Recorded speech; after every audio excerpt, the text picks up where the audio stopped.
All right, everyone, welcome back into another live edition of the Patriots Beat podcast here on the CLNS Media Network, presented by our wonderful friends over at Game Time Tickets. It's Brian Hines back as always with Alex Barth. Continue our countdown 1 week away from the start of the 2025 NFL Draft. We are almost there. And that brings us to our sixth and final live mock drafts against 6.0. We've gone through all sorts of scenarios over the last couple of weeks, and we will wrap one up with one final mock draft, and we'll get right into that shortly. But we also had some NFL news last night that maybe could be related to the Patriots because it's about a left tackle, and we all know that is the biggest hole still on this Patriots roster, and maybe the position they will address at number 4, maybe the position will address number 4 shortly with our mock draft, and that is because Raiders left tackle Colton Miller is currently not participating in their voluntary offseason program as he seeks a contract extension. He's in the last year of his deal. I believe he's making right around $13 million. So, for a veteran, proven starting left tackle, he's still only 29 years old. Like, that is pretty low in the tackle market. So, maybe a trade candidate here.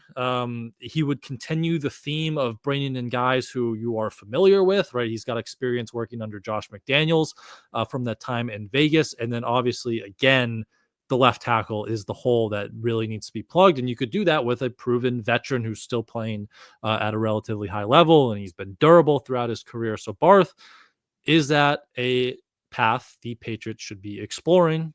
Colton Miller trade there.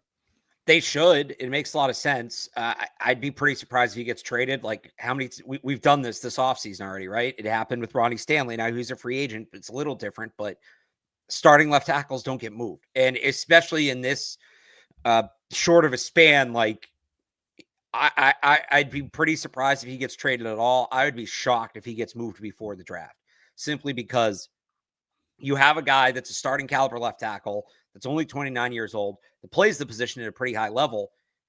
You're not even going to spend a week trying to figure out a contract. Like, you're just going to move on like that. There's nothing in that report that he wants a trade or he wants out. He just wants a new contract. So I don't think it's realistic for the Patriots.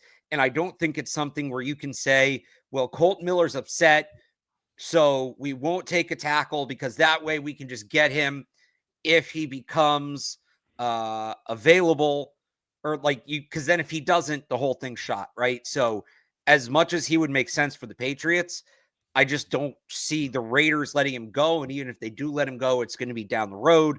The Patriots should seriously have already addressed the left tackle position by the time Miller would realistically become available, if he even becomes available.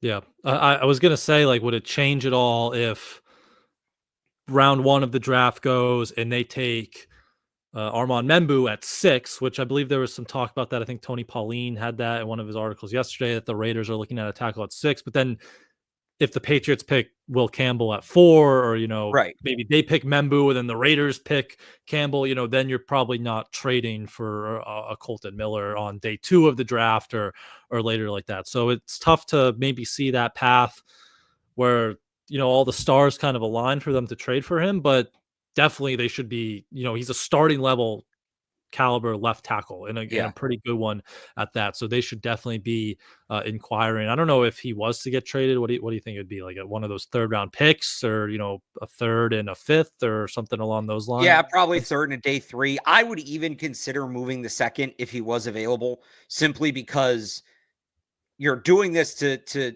create the flexibility in the draft. If you still want at the top, if you still want that flexibility to forward, to take like a Jalen Walker, 38 should be going to a tackle anyway, using that pick on a tackle no matter what. I don't know that it would take 38. I'm not giving it up unless I have to. But, if you're offering a 3rd and a 5th, and then, a contender, maybe the Chiefs, I don't even know if they have their 2nd round pick, but if they do, are like, yeah, we'll give up a late 2nd because they need that plugged. I would put 38 on the table.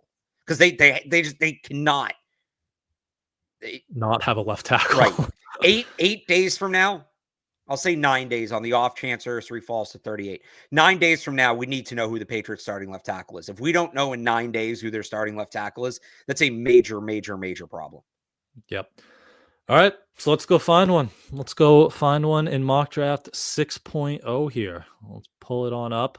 Um, so we are doing a scenario here where Abdul Carter and Travis Hunter are off the board, different little order there in the top Yeah, I three. don't think that's the order, but I think Yeah, that's who's going. probably just switch Abdul Carter and Cam Ward there, but we don't get lucky here, right? Like we don't have Hunter or Carter falling to 4, so you got to explore these secondary options, whether it be one of those tackles, whether it be Mason Graham, who came in on a 30 visit. If you go offensive weapon, like we're back in this category, this conversation of going elsewhere. Maybe even Ashton Genty, and then you trade your second round pick for Colton Miller. Is that more likely? So where are you? I think we kind of know where you probably lean at this point in the draft Yeah. season, but without Carter and Hunter, are you still team Will Campbell here? Well, look, this is the last mock, so we're trying to hit that. This is not all right. We're trying different scenarios. This is not the wheel, obviously, right? This is not, we're gonna do a trade down, we're gonna do a trade up. This is us trying to guess to our best efforts what they will do. And usually we do this one right after the pre-draft press conferences because there's a lot of answers in that, a lot fewer answers this year. I'm at this point, so I would take Will Campbell. I think I'm pretty clear there. That's what I would do. Nobody cares what I would do because I'm not the one in the room. If I were to guess what the Patriots would do, I'm down to 2 players at this point. I think, assuming that the top of the draft goes this way and Carter and Hunter are gone, I do think they'll take Abdul Carter if he's there. But assuming the top of the draft goes this way, to me, I'm like 60-40 Will Campbell, Jalen Walker. Like Will Campbell, he's a left tackle. Mike Vrabel said he can play left tackle. I know Elliott Wolf said he can also play guard. Who do we think ultimately has more say in that room? Mike Vrabel said he can play tackle. He said he thinks they're starting tackles in this draft. It's their biggest need. I think that when you look at all the players on the board, all grade out similarly, positional value, Mike Vrabel said, is a tiebreaker. There's not a player in that group that plays a more valuable position than left tackle. So I think that makes a case for Campbell. But with how much they've been tied to Jalen Walker, I just can't help but, we get so zoomed in on the day-to-day. Let's zoom out, big picture, and let's look at everything from January, whatever, if that Mike Vrabel was hired to now. Jalen Walker is such a logical next step in everything they've done. When you just look at the trajectory of this offseason, it does all kind of point to a guy like Jalen Walker, where they're putting an emphasis on culture and program building. They're beefing up the defense, especially the front. They want to get more athletic, quicker on that side of the ball. It makes a lot. It would be a very logical next step to take Jalen Walker. It would be with Will Campbell too, but given that they haven't been afraid of hammering the defense when the offense has needs, like I can't escape that. So I'm like 60-40 Campbell over Walker. I'm ruling out everybody else. I don't think anybody else is really in play at this point. That's where I'm at with the first overall pick. I could be swayed either way. Like I wouldn't bet on it. I'm with if you. I could bet it would be one of those two, I would, but I wouldn't bet one of them. Yeah, I still think, if Hunter or Carter are there, those are the guys probably on top of the board.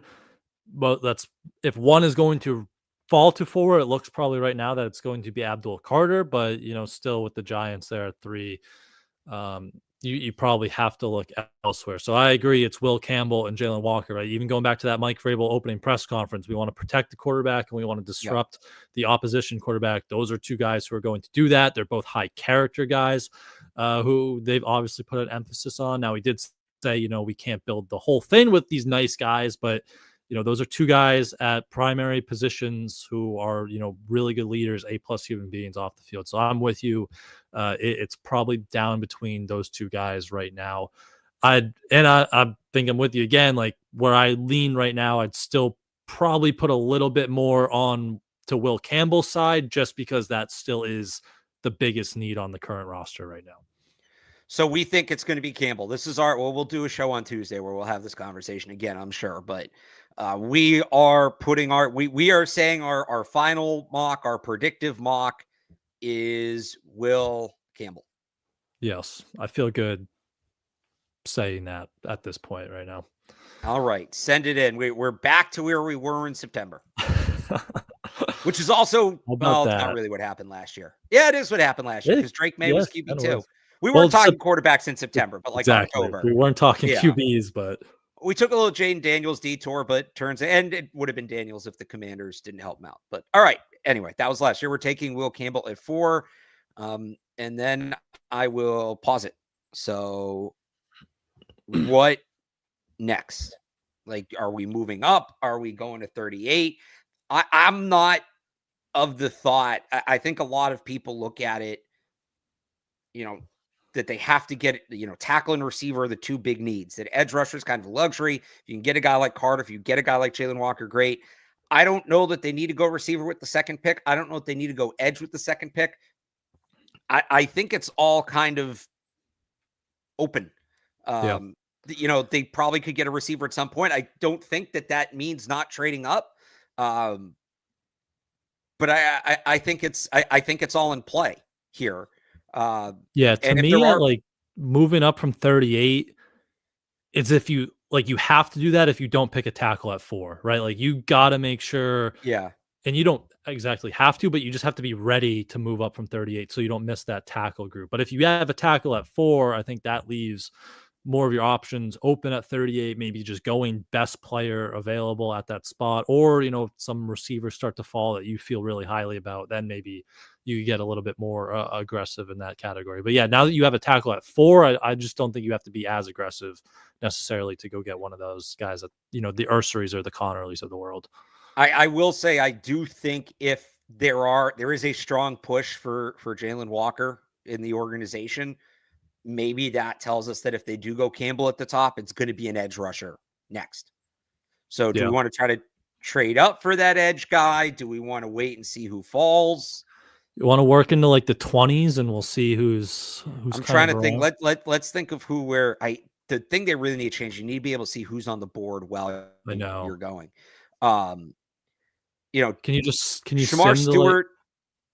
I wish you could also. Yeah, you want to let it. Yeah, let me slow it down. I wish another thing they should add in the simulator. I wish you could say sim to pick 24 or something like that. Yeah, that's a good one. That would be nice. All right, well, let's see. No, besides Carter, no edge guys have gone. So, we're looking at Mike Williams is going to go too high. We're looking at Shamar Stewart. I think Shamar Stewart, Donovan Ezeraku, Nick Scorton. Those are the guys we're looking at late in the first round. I don't think they're going to take James Pierce. I don't think he's their kind of guy. I don't think they're going to take Mike Green. He's off-field reasons. He's not their kind of guy. That predates Vrabel. So again, I think we're looking at Shamar Stewart, Donovan Ezeraku, Nick Scorton. I don't know, Brian, would you add? Do you want to add like Landon Jackson, anybody else, or is that kind of the list? Was Micah Williams on that? I put him in there. I mean, he's in there. He's going to go too high for us to trade up. I do. It has in theory, if he falls, sure. Yeah, it has been interesting looking at the edge rushers they've met with outside of Carter and Walker, who are, those smaller guys. It is the Stewarts and the Nick Scortons who are like these 260, 265 edge rushers, like these bigger bodies. And that's exactly what, we were talking to outside linebacker coach Mike Smith. Like that's the type of rusher he has experience with. He mentioned he's coached those Tamba Ali's, or he and Mike Vrabel have mentioned Danielle Hunter in 2 separate press conferences, like those bigger rushers. So yeah, I'm going Stewart, Scorton, those type of guys that you mentioned there, those bigger rushers potentially. All right. So let's see. All right, Tyler Warren, Ted McMillan, Membu. All right, so there goes Mike Green. Wow. Mike 3 Green, Ezeraku, Jalen Walker. Now, we said we weren't going to take Mike Green. That's high for Ezeraku. PFF likes him. That's high for Ezeraku. That would be such a Dolphins pick. Well, no, he's not a running back, but yes, it would be. We still have Shamar Stewart.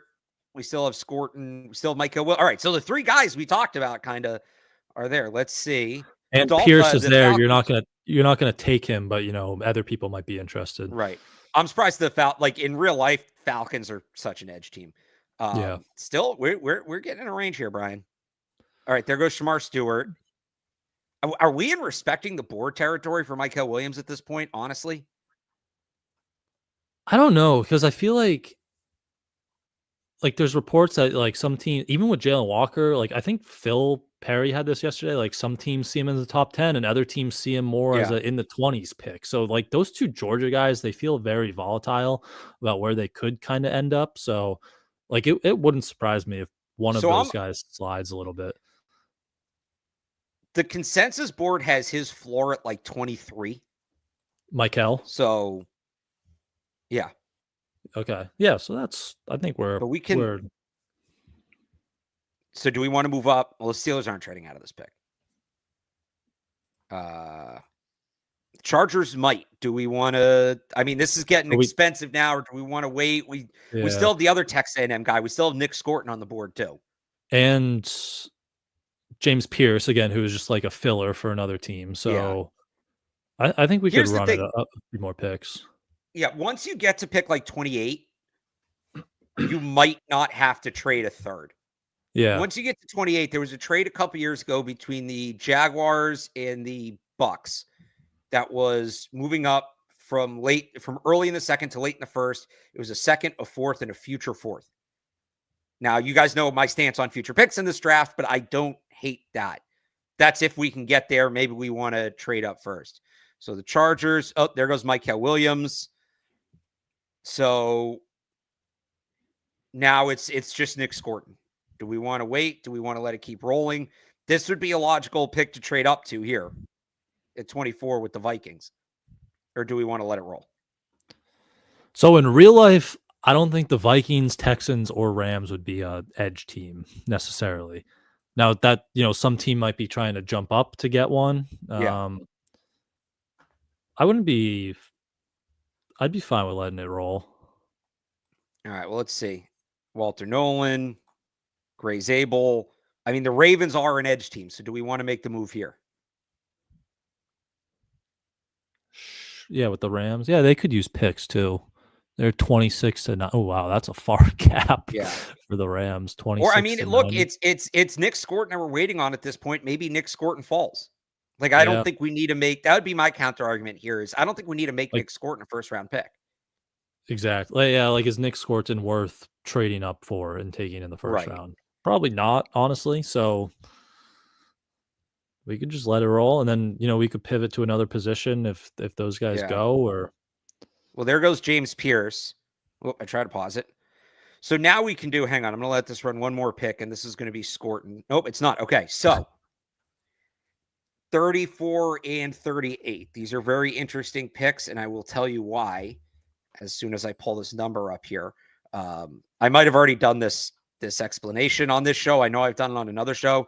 So 34 and 38 last year, or 34 and 37. But last year, the Patriots traded down from 34 to 37 with the Chargers. This was the Ladd McConkey trade. Both teams have picks very similarly resembling that this year. If the Patriots want to be on the other side of it, it would be, hang on, I got to, so last year, the Patriots for trading down also got 137. And then it was 37 and 110. Oh, they only have 150. Maybe I did that. I think I did this with the Titans. Hang on. We got to go one more pick. And he's still there. Perfect. Yeah. So it was last year, it was 34 and 137 for 37 and 110. So this year it would look like this. Or no, sorry, it's 141. It would be 38 and 106. So we move up 3 spots. And we moved down 40. I'd be for it. Basically that trade last year. Let's come up on the right side of history this time. Yeah. Let me just make sure. So it's 37 and 110 last year. So it's 38 and 106. Yep. For 34 and 137 becomes 35 and 141. We should get one more pick because we're giving up a little bit more from 106 to 110, and they're giving up a little bit less. We'll call it a future 7th. Good? Go with me. All right.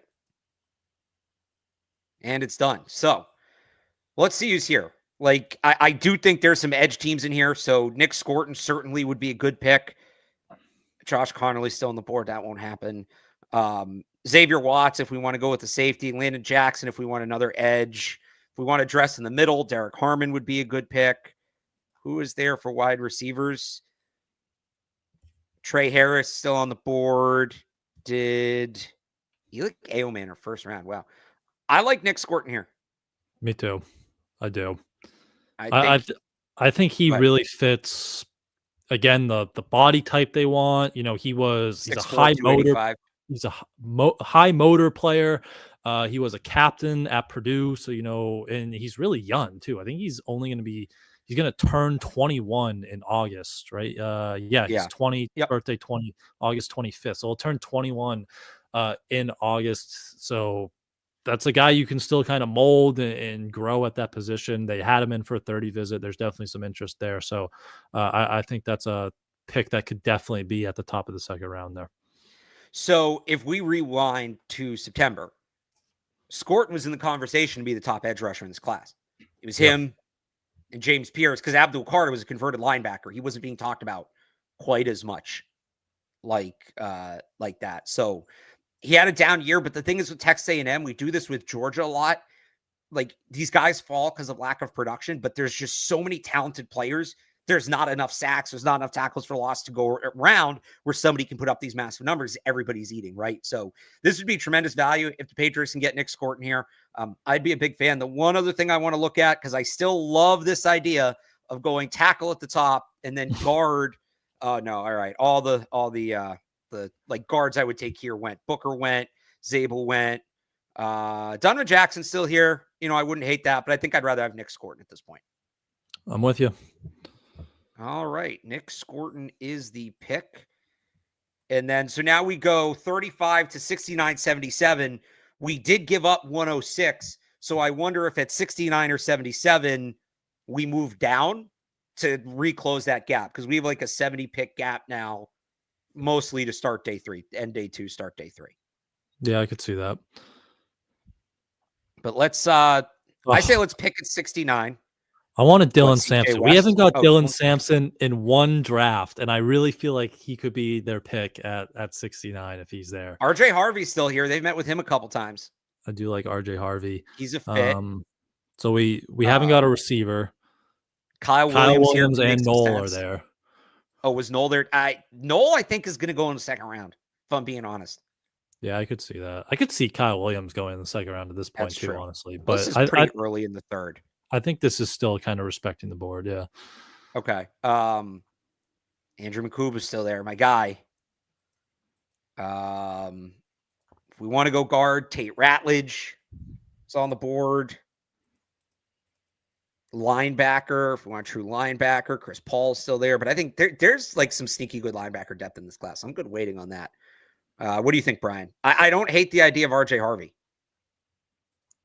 I like Harvey. I kind of might go Kyle Williams here, honestly. That might be my top guy. Okay. I don't hate that either. And we can get the receiving back later. Yeah, because there's still they met with like Jaden Blue and some of those other later round guys are still there. Like if Williams and Knoll are still on the board, and I'm guessing at least one of them will be gone at this point, like I like that pick here, especially because you're going edge second round. Like I think getting one of those guys, because they're not the biggest guys, right? Like you're not bringing the size, but you're bringing the speed, you're bringing the big play threat to the offense. So I like both of those guys, and I think we've picked Knoll before, so we've talked so much about Kyle Williams throughout this whole thing. We should get him in one, and they've met with him too, so there's definitely some interest there. I like Kyle Williams. Trey Harris still being here is interesting too, but Kyle. Yeah. I think they're going to prioritize the speed and slot guy over getting the X. They do have Mac Hollins, so Kyle Williams will grab him. So we've so far in top 100: Will Campbell, Nick Scorton, Kyle Williams. Do we want to make another pick here, or do we want to move back to close the gap? Who's calling? Nobody calling, so we're going to have to do this on our own. Let's say if we wanted to stay, the Vikings are not moving up. Who has like a ton of extra picks here? Let's see. All right, the Browns. The Browns have 94 and 104. Or who are the comp picks? That's the real way to tell it. The comp picks are, I don't think, did the Rams have a ton of picks? Where'd the Rams go? Might. Well, the Niners have 100 and 113. Oh, they have a lot of day 3 picks, so They they're do not have a going to do that. lot. Who even is this? The Lions, they could use a pick. They could afford to move up. Oh no, we want the teams with a lot of picks. They're moving up. Yes. Okay. Well, before we get too deep into the trade, like, is there a player here that you're like, we can't pass on? First off, Maybe RJ Harvey. I just like the idea of taking a running back in this spot, but like we could also trade down to the 90s and take like Brashard Smith. yeah, Right. Or maybe RJ Harvey falls. So I'm not against that. There's positions I want to address. Safety's the same way, Andrew Makubu, but guards the same way. nothing's a pressing need at 77. There's no player that's like, we need to take this player now. Unless we really like Tate Ratledge, and he would be moving from being a career right guard to the left side. That's worth noting. There's contingency plans there, right? If we don't get Harvey, we get Brashard Smith. If we don't get Andrew Makuba, we get like Billy Bowman or Malachi Moore. If we don't get, we take the other Georgia guard. If we don't get Ratledge, we can take Fairchild, right? Adding some, closing this gap, adding some depth to the picks, I think makes sense. All right, I'm with you.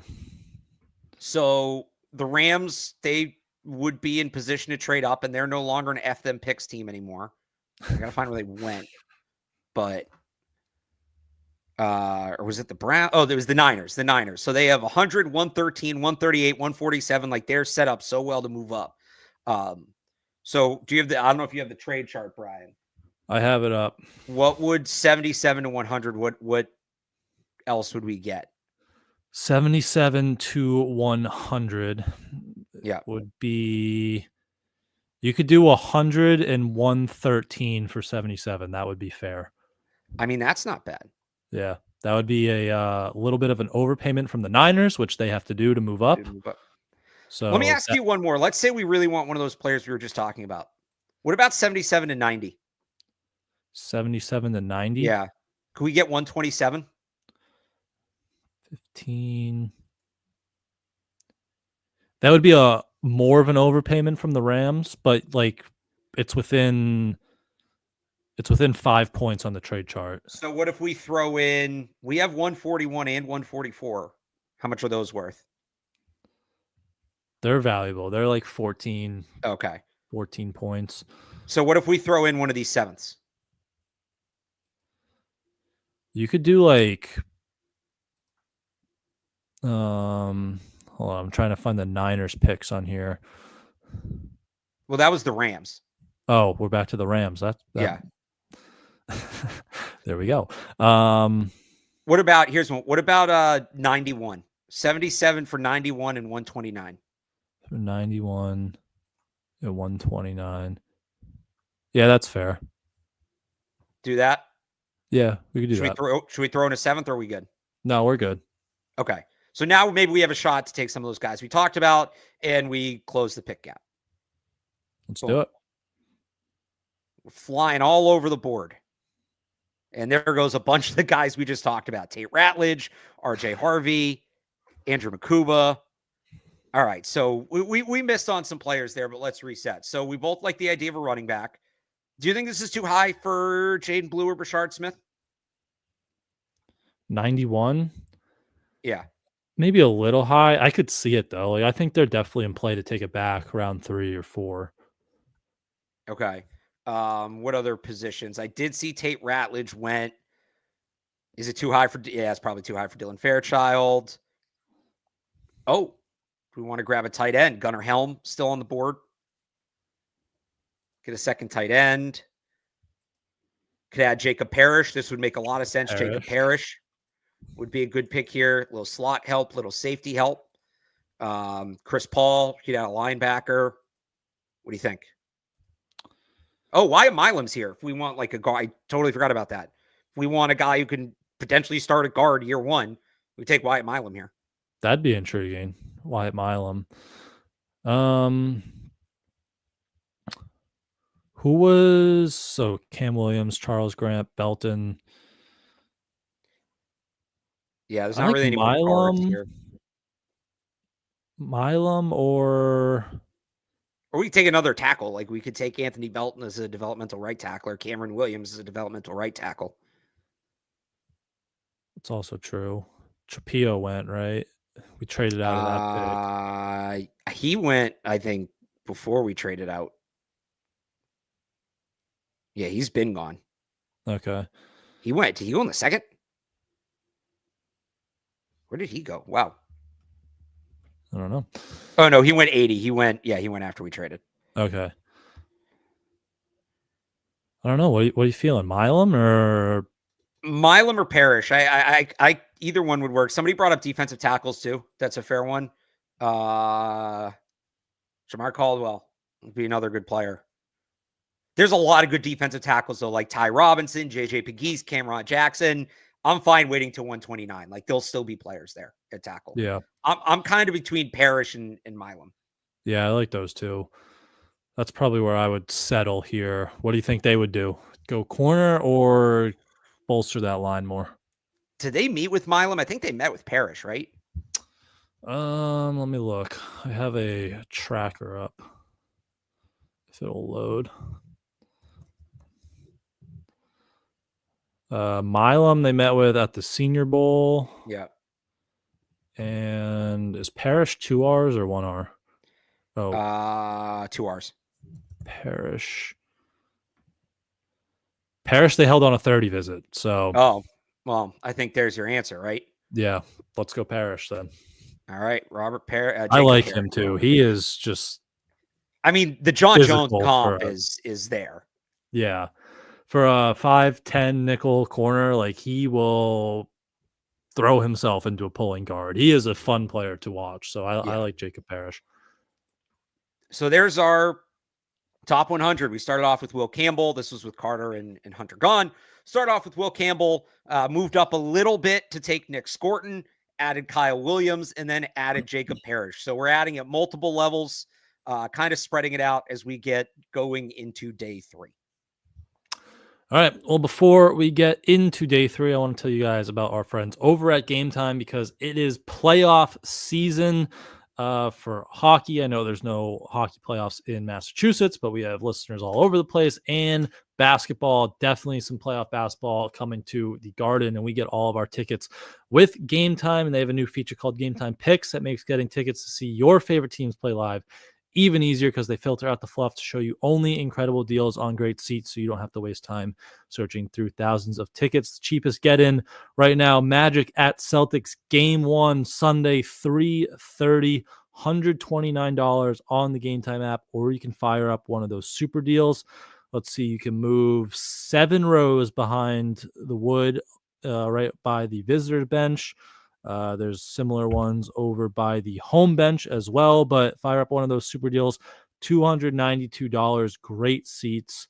Again, 7 rows up from the court on Sunday, Magic at Celtics. Game 1 of the playoffs, so head to Game Time for their lowest price, guaranteed, and take the guesswork out of buying your basketball playoff tickets with Game Time. Download the Game Time app, create an account, and use code CLNS for $20 off your first purchase. Terms apply. Again, create an account and redeem code CLNS for $20 off. Download Game Time today. What time is it? Game time. All right, Celtics playoffs kicking off on Sunday yet again. If you want to go, make sure you use the Game Time app. But back to our mock, day 3 starting off. And we had some good players go. We missed on JJ Pegues, missed on Jaden Blue. Gunnar Helm went, but there's still some good options. So, you know how I feel about Isaac Tesla. I don't know that we need another wide receiver, especially another slot receiver, maybe an X. Mitchell Evans is still there, who totally fits as a tight end for them. Maybe if we want to grab Rashard Smith, this might be a place to do it to make sure we get that running back. A lot of the tackles went. Chase Lunt, who might be a guard, would be an interesting pick. Seth McLaughlin, we've talked about that one. Dylan Fairchild still on the board. Ty Robinson, who I believe they met with and seems like the kind of guy they would like. He is available. If we want to add another edge rusher, this one's kind of thinned out a little bit. We still haven't had a linebacker. Barrett Carter's there. Did they ever put? No, we'll figure that out later. And then I'm honestly kind of good. Like in the secondary, we could add Yeah. another safety, but Parrish's ability to play both spots, maybe we grab Malachi Moore later. But I'm kind of feeling Brashard Smith here, Brian. I think you get that pass catching back, you get that speed on the offense. Bashaw Tutton's here as well. I think Smith's probably more their kind of player, but a couple interesting options there. Yeah, I was gonna say this feels prime running back or tight end territory. So if you like Smith, I'm cool with that. I think I like Evans more than Smith, but I think they're going to value running back more than tight end Yeah, I'm with in you. this. And In this, Evans, we're up in like 12 picks here, so Evans could still be yeah. there.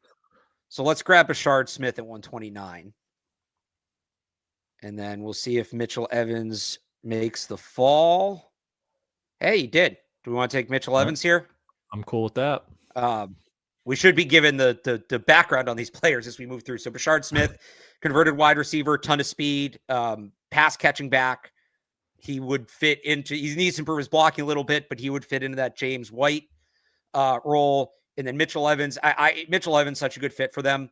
He's a little bit further down than he probably should be because he tore his ACL in 2023. Last year was his first year back, and we know that you don't really get back to full strength until 2 years removed. He's going to come in. He's a big guy. He's got good size.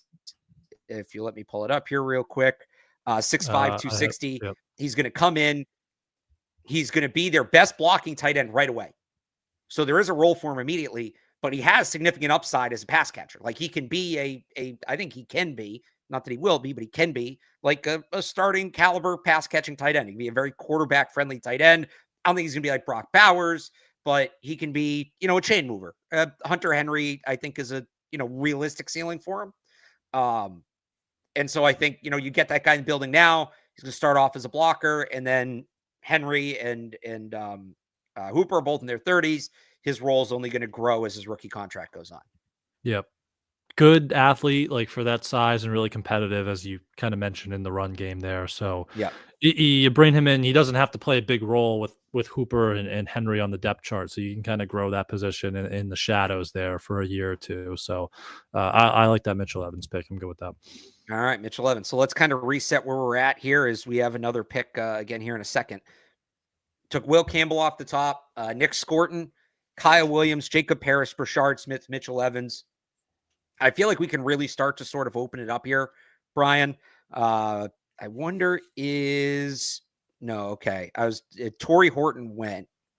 He would have been an interesting pick here as an X. I mean, if we want to add a power back to the speed, there's some options here. Kyle Monangai would be one of them. We didn't add the defensive tackle yet. They met with Cam Jackson. They worked with him. Vrabel worked with him specifically. The Senior Bowl. Ty Robinson is kind of a multi-positional defensive lineman who I believe they met with as well. And it's a little early for Jaw Joyner. Not loving any of these edge guys. Oh, who's there at linebacker? So they have Nick Martin really low. Maybe we can get Nick Martin later. But I would say Danny Stutzman does seem to be a fit for the kind of player they want. Not necessarily the most athletic linebacker, but they've gotten so much smaller at the position. Having a guy who's going to play situationally on running downs might make sense. Yep.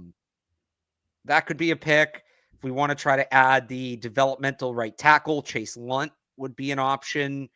Holland Pierce would be an option. I don't hate adding another offensive lineman here. What do you think? I could see that. We haven't touched the interior. Maybe like that's where Drew Kendall comes in later or something on. But Yeah. you mentioned Nick Martin. I could so see that with like that 220 pick as well as at the linebacker spot. So there was someone you said I earlier would even say like in too the 170 pick. for Holland Martin. Pierce. Pierce. Yeah, for Martin 170. Holland Pierce, Chase Lunt. There are some good developmental tackles there. Let me see. Anyone they met with? Emory Jones can play some guard. I don't know who's there for the interior guys. McLaughlin's still there. Dylan Fairchild still there.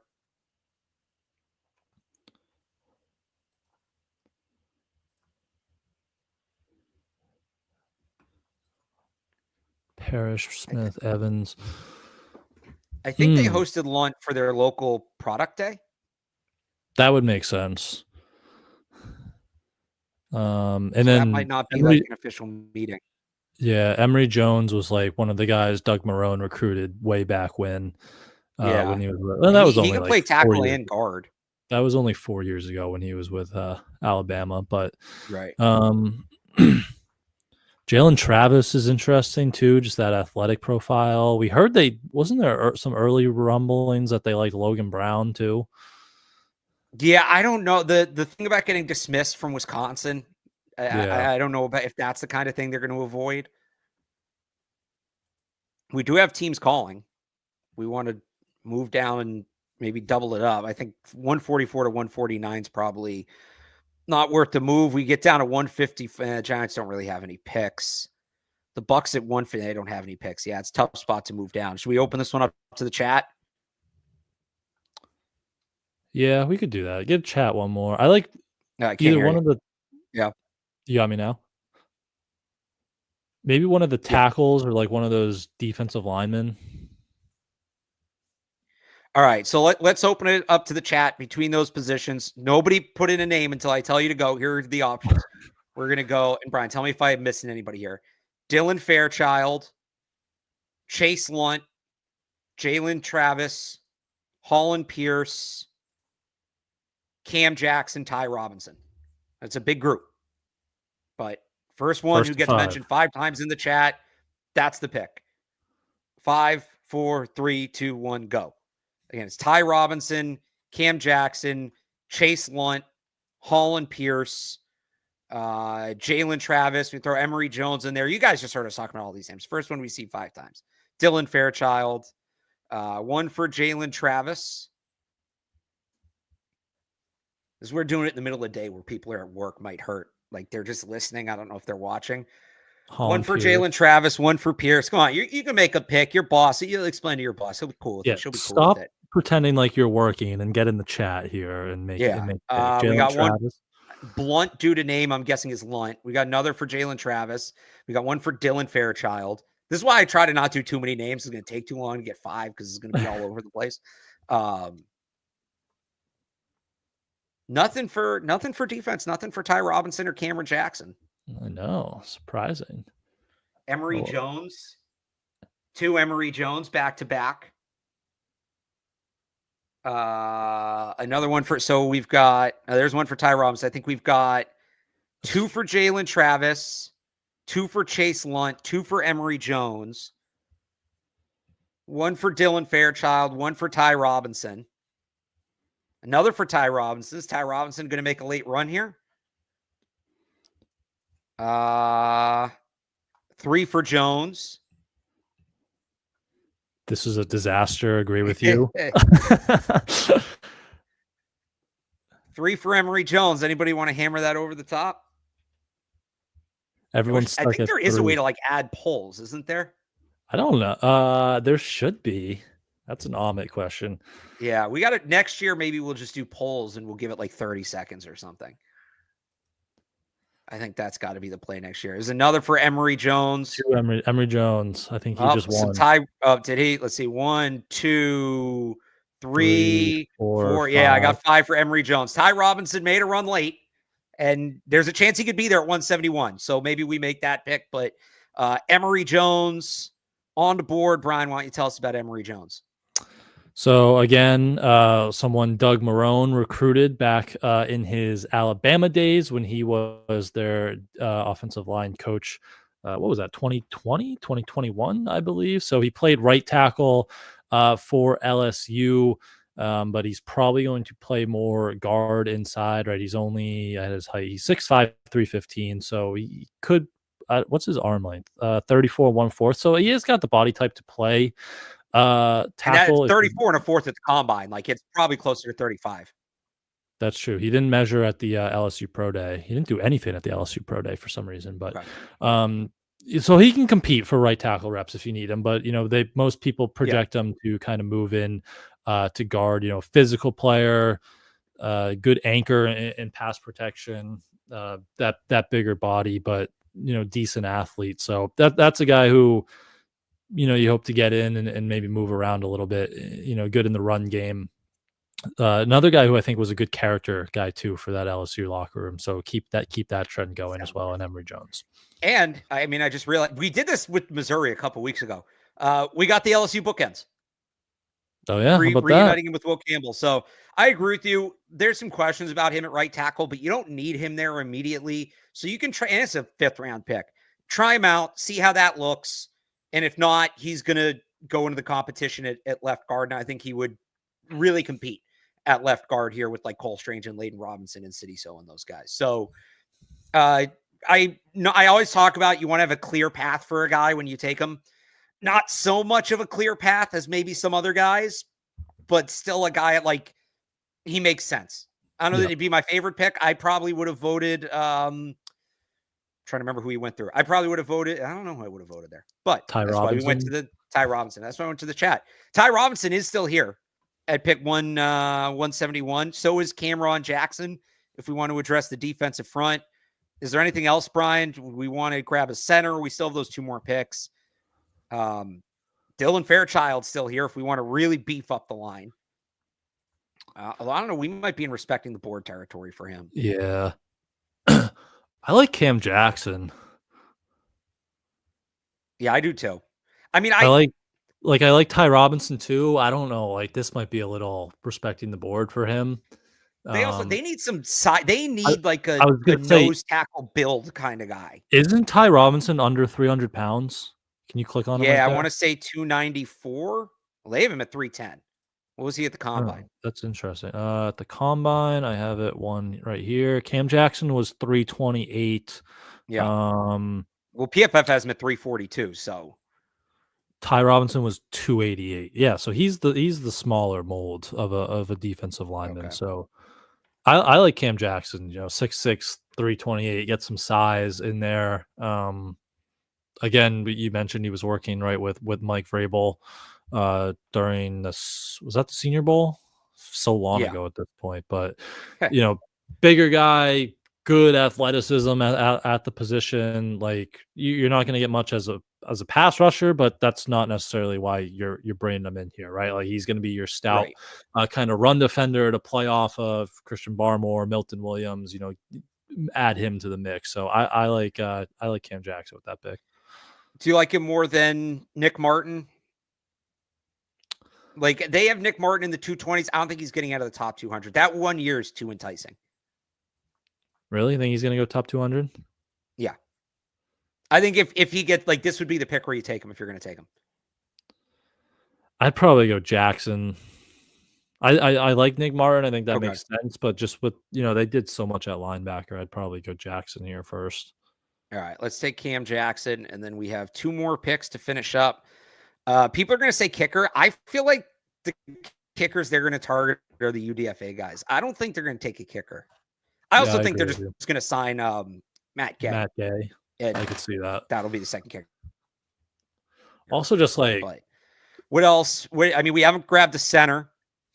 Oh, Jake Malachi Major. Moore went. We should talk about Malachi Moore at that last pick. Get that true free safety, but Jake Majors just went. So Dante Trader's still here. I believe they met with him. Really good athlete, raw player, can play some special teams.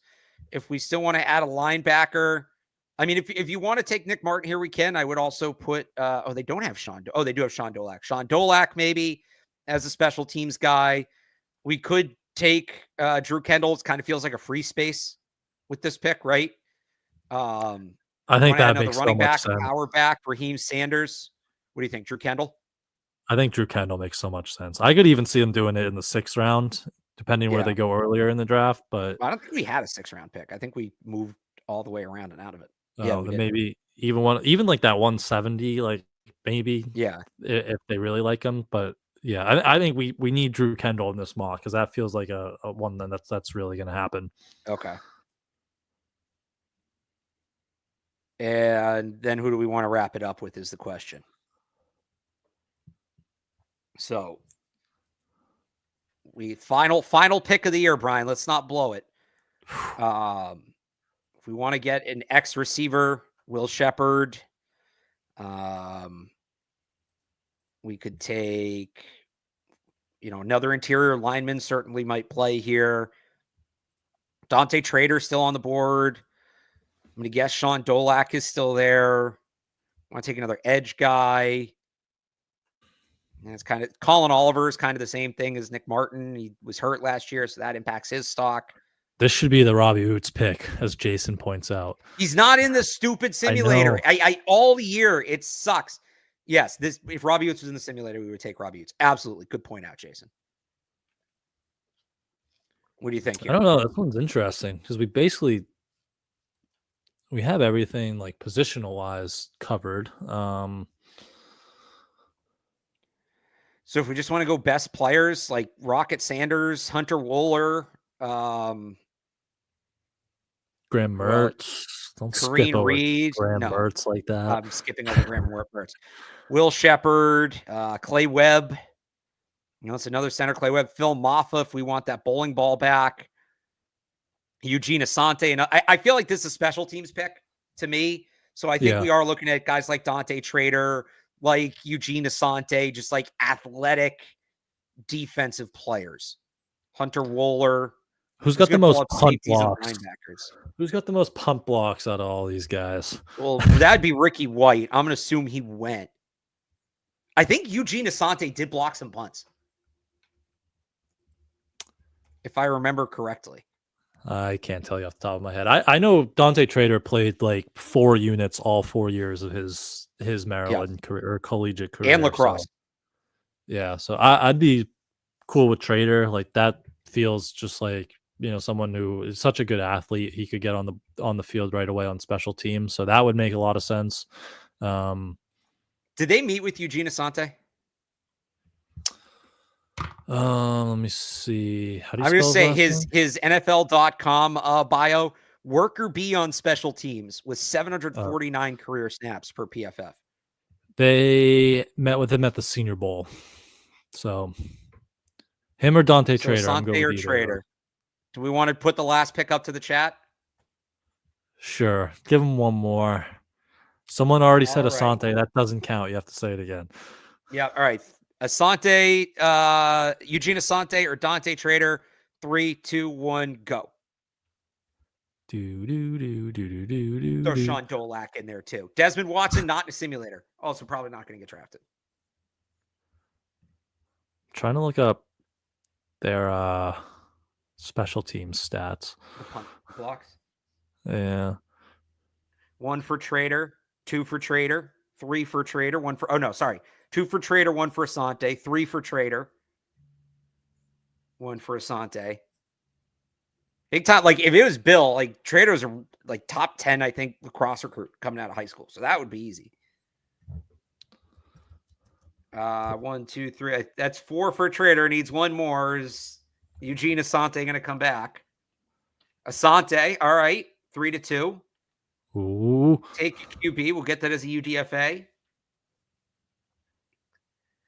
I wonder if like people are behind in the episode or if there's like maybe people like looking these guys up. Oh, wait, is that 5? Hang on. 1, 2, 3, 4. That's 5 for Dante Trader. He's going to be the final pick of the 2025. Congrats to him. Patriots beat live mock drafts. He is our Mr. Irrelevant. Congrats to Dante Trader. There you go. All right. So, is it loading up there or no? It is loading up. Yeah, here we go. All right, I gotta share it again. All right. So we started with a Abdul Carter and Travis Hunter list, which I can't wait to never have to utter that phrase again. Travis Hunter and Abdul Carter are off the board. Yeah. Like, oh my gosh. But they were off the board. So we went Will Campbell. And then we moved up just a couple spots, kind of similar, very similar to that Jalen Polk, Javon Baker trade in the second round of last year's draft. Same structure there, moved up just a couple picks there and picked Nick Scorton off the edge. Then we got our wide receiver in the third round with Kyle Williams. Closed the pick gap, moved down a little bit. Jacob Parrish, real physical slot corner, added some speed on offense with Brashard Smith. former wide receiver, now playing running back, get that pass catcher. Hammer the offense a little bit more. Mitchell Evans, Emory Jones, some depth at those two spots. And then can you scroll down? Yep. Beef up the interior a little bit more. Cam Jackson on the defensive line, Drew Kendall, local interior center, and then some special teams demons with Dante Trader to wrap it off. Harold says it's a boring mock in the chat there. So Harold doesn't like it. But Barth, how did you like our final 6.0 here? I mean, in terms of the predictive element of it, I think it's pretty good. You know, a lot of these guys, Campbell, Scorton, Kyle Williams, Parrish, Brashard Smith, Mitchell Evans, we maybe lost the plot a little bit late. We came back with Drew Kendall, but like, I think we did a pretty good job predictively. How would I feel if this was their draft? I'd feel pretty good. I'd give it a B plus. You know, maybe could be a little more. Well, I was gonna say could do a little more to add explosiveness to the offense. We got Kyle Williams and Brashard Smith. You know, would like to see a little more like a true competitor for that left guard position added. Like there's some nitpicks here and there, but like I'd be good with this. If this was their draft, I think it's probably more.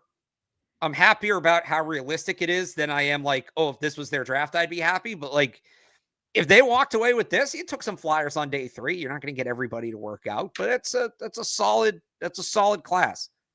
Yeah. It looks a lot worse if Kyle Williams busts, though. Like, there is some bust potential with Kyle Williams that worries me.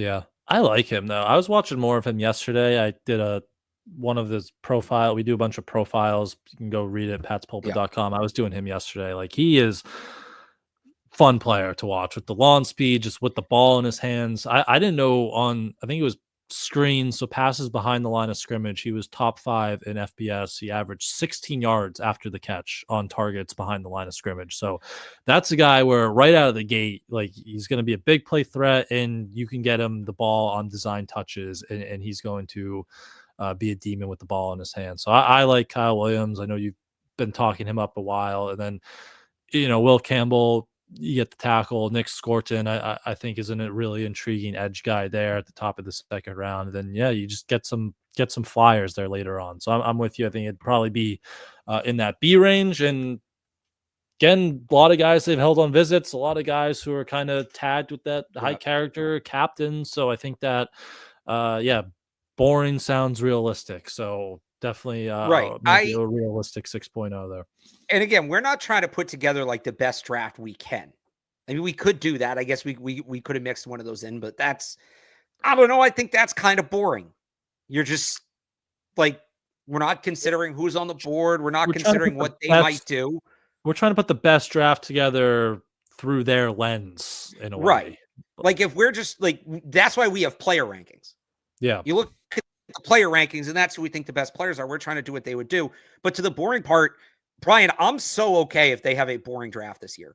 If they come out of the top 100 with like 2 offensive linemen and a defensive lineman, great. Awesome. Build those trenches. If they go tackle guard to start and then maybe add like a defensive lineman after that, I mean, assuming they get like the right players, obviously, if that guard is somebody who should go in the 5th round and they take him in the 2nd, that would bug me. But Campbell, Donovan Jackson, Jamari Caldwell, you're not drafting any of those guys in fantasy. I don't know how many jerseys you're selling from those guys. That's a solid draft, though. Like, that's what they need to do. I'm okay if it's boring. I kind of want it to be boring. I don't want them taking a bunch of chances on a bunch of project toolsy like wide receivers and corners. That's not going to help them. They need guys that can come in and stabilize this roster, and that starts up front. You want to take 1 or 2 of those chances and you do it later on, fine. Like, I'm not against that entirely.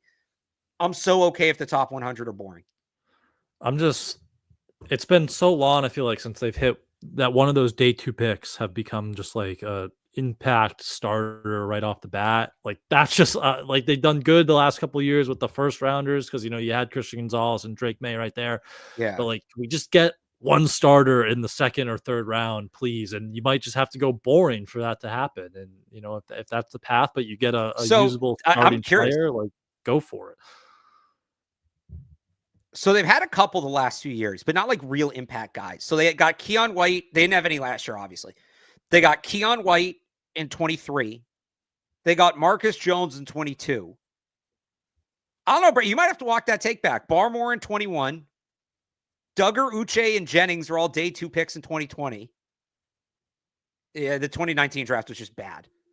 They didn't really have any in, and then you go back and it's, hit or miss. But no, they've actually done okay on day 2.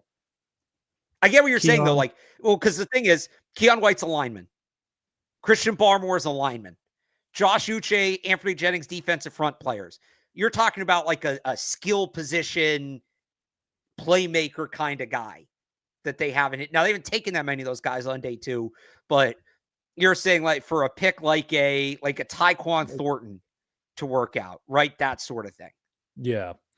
Because, if you go boring, you can probably find one of those guys. But if you're going to take one of those skill guys day 2, like let's get one that works, please, because they haven't been able to do that for a while. But that's 6.0. We'll get that up on Twitter for you guys shortly to look at that whole thing again.